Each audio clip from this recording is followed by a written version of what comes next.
ಇಂದು ರಾಮನವಮಿ. ಭಾರತದ ಕೋಟ್ಯಾನುಕೋಟಿ ಹಿಂದೂಗಳಿಗೆ ಇಂದು ಪುಣ್ಯ ದಿನ.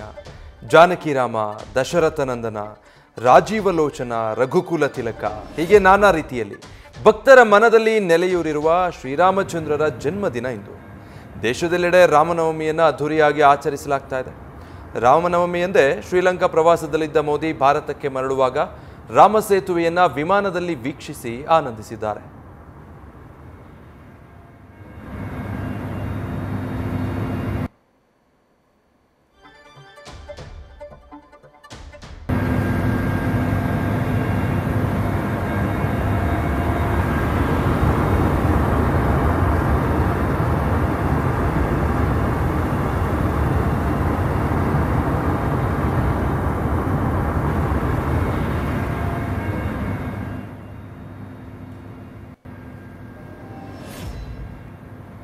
ಇನ್ನು ರಾಮನವಮಿ ದಿನವೇ ಮೋದಿ ತಮಿಳುನಾಡಿನ ರಾಮೇಶ್ವರಂನಲ್ಲಿ ಪಂಬನ್ ಸಮುದ್ರ ಸೇತುವೆಯನ್ನು ಉದ್ಘಾಟಿಸಿದರು. ಈ ಸೇತುವೆ ಭೂಮಿ ಮತ್ತು ರಾಮೇಶ್ವರಂ ದ್ವೀಪದ ನಡುವೆ ರೈಲು ಸಂಪರ್ಕವನ್ನು ಒದಗಿಸುತ್ತೆ. ಭಾರತದ ಮೊದಲ ಲಂಬಾ ಲಿಫ್ಟ್ ರೈಲ್ವೆ ಸಮುದ್ರ ಸೇತುವೆ. ರಾಮೇಶ್ವರಂ ಚಾರ್ಧಾಮ್ ಯಾತ್ರಾ ಸ್ಥಳಗಳಲ್ಲಿ ಒಂದು. ಇಲ್ಲಿಗೆ ದೇಶ ಮತ್ತು ವಿದೇಶಗಳಿಂದ ವರ್ಷವಿಡೀ ಭಕ್ತರು ಭೇಟಿ ನೀಡುವಂಥ ಪವಿತ್ರ ಆಧ್ಯಾತ್ಮಿಕ ತಾಣ. ಇಲ್ಲಿಗೆ ತೆರಳೋದಕ್ಕೆ ರಸ್ತೆ ಮಾರ್ಗ ಕೂಡ ಇದೆ.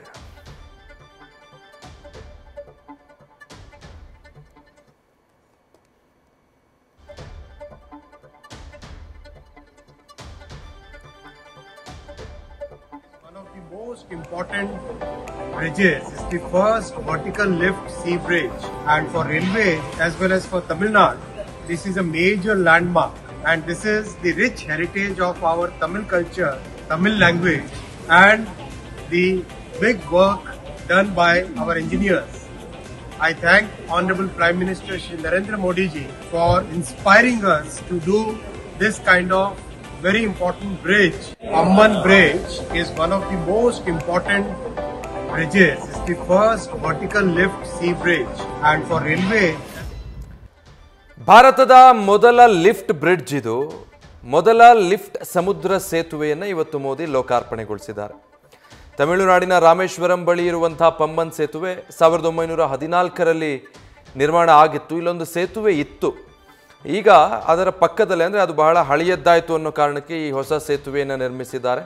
ಅತ್ಯಾಧುನಿಕ ತಂತ್ರಜ್ಞಾನವನ್ನು ಹೊಂದಿರುವಂಥ ವರ್ಟಿಕಲ್ ಸಮುದ್ರ ಸೇತುವೆ ಇದು. ಪಂಬನ್ ರಾಮೇಶ್ವರಂ ನಡುವೆ ವರ್ಟಿಕಲ್ ಲಿಫ್ಟ್ ಸಮುದ್ರ ಸೇತುವೆ ಸಂಪರ್ಕ ಕಲ್ಪಿಸುತ್ತೆ. ಸುಮಾರು 550 ಕೋಟಿ ರೂಪಾಯಿಗೂ ಹೆಚ್ಚು ವೆಚ್ಚದಲ್ಲಿ ಇದನ್ನು ನಿರ್ಮಾಣ ಮಾಡಲಾಗಿದೆ. ವರ್ಟಿಕಲ್ ಲಿಫ್ಟ್ ಸಮುದ್ರ ಸೇತುವೆಯ ಉದ್ದ 2.07 ಕಿಲೋಮೀಟರ್ ಇದೆ. ಮಾನವರಹಿತವಾಗಿ ಈ ವರ್ಟಿಕಲ್ ಲಿಫ್ಟ್ ಸೇತುವೆ ಕಾರ್ಯನಿರ್ವಹಿಸುತ್ತೆ. ಇದು ಎಲೆಕ್ಟ್ರಿಕಲ್ ಆಟೋಮ್ಯಾಟಿಕ್ ತಂತ್ರಜ್ಞಾನ ಒಳಗೊಂಡಿದೆ.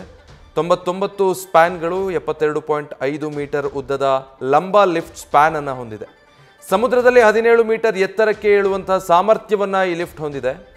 ಹಡಗು ಚಲಿಸುವಾಗ ಬ್ರಿಡ್ಜ್ ಮೇಲಕ್ಕೆ ಹೋಗಿ ಮತ್ತೆ ಅದೇ ಸ್ಥಾನಕ್ಕೆ ವಾಪಸ್ಸಾಗುತ್ತೆ. ಮುಖ್ಯ ಭೂಮಿಯಿಂದ ರಾಮೇಶ್ವರಂ ದ್ವೀಪಕ್ಕೆ 5 ನಿಮಿಷದಲ್ಲಿ ಪ್ರಯಾಣ ಮಾಡಬಹುದು. ಲಂಬಾ ಸೇತುವೆಯಲ್ಲಿ ಚಲಿಸುವಂಥ ರೈಲಿನ ವೇಗದ ಮಿತಿ ಗಂಟೆಗೆ 75 ಕಿಲೋಮೀಟರ್ ಅಂತೆ. ಸೇತುವೆಗೆ ಶೆರ್ಜರ್ ರೋಲಿಂಗ್ ಲಿಫ್ಟ್ ತಂತ್ರಜ್ಞಾನವನ್ನು ಬಳಕೆ ಮಾಡಿಕೊಳ್ಳಲಾಗಿದೆ. ಸಮುದ್ರದ ಬ್ರಿಡ್ಜ್ಗೆ ತುಕ್ಕು ಹಿಡಿಯದ ಹಾಗೆ ಡಬಲ್ ಕೋಟ್ ಪೇಂಟ್ ಅನ್ನು ಕೂಡ ಬಳಕೆ ಮಾಡಿದ್ದಾರೆ. ನ್ಯೂಸ್ ಫಸ್ಟ್, ನಿರ್ಭೀತಿಯಿಂದ ನಿಮ್ಮ ಪರವಾಗಿ.